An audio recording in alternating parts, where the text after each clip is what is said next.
Nakapanyo na po ba ito, ma'am? Cellphone daw po ito. Pwede nyo pong alugin. Kasi hindi po natin ito mababalik na once po na nagka-problema. Sa seller na po yung balik nito. Ano po? Hindi na po. Na po. Kay ma'am, ano po? Ronaldin. Haba. May, ano po ma'am? Bali ito po ay 1499 po ma'am. Ha? 1499. 1499. 15 po. Aba. Kakatawag ko lang po sa kanya. Ronaldin.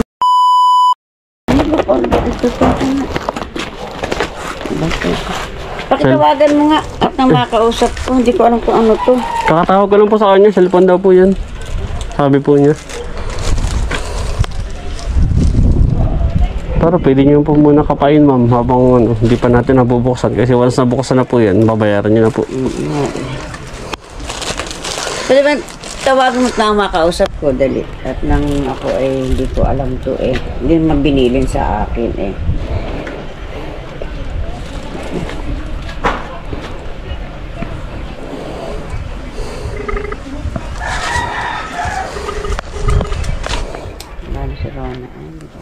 Makakasapin daw ba kayo ni mother mo? Sige po. Ito. Hello? Hindi po. Tatapat nyo sa tenga nyo po ma'am. Naka po yan. Hindi po naka-loudspeak. Hello? Ano yung order mo? Ay, babayaran ko baga. Bali 1.5, ari. Oo, 1.499. Pa. 1.499 po yan. Oo, sige, oo. Ano daw? Tago nyo daw po. Oo. Tatago ko mo. Ha? Hindi ko ito bubuksan. Oo. Oo. Oo, sige.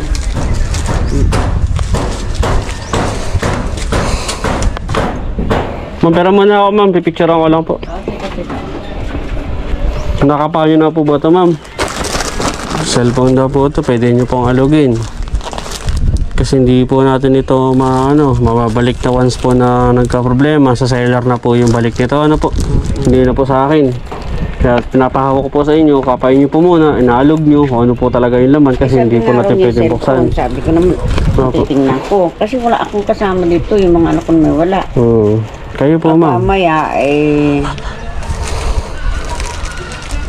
Pagduda naman po. Pagduda ma'am, pwede naman buksan. Sa inorderan po niya ma'am, doon po siya magre-reklamo. Yes po, pag may problema po. Kasi kami taga-deliver lang kami.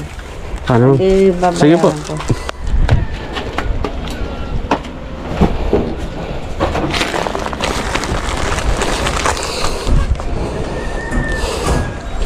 Ano pangalan niyo po ma'am?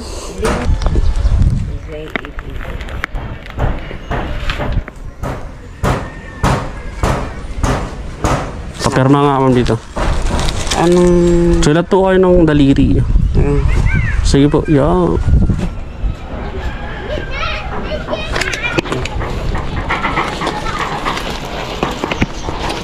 Yan po yung na-receive nyo na. Ano po? Thank you po.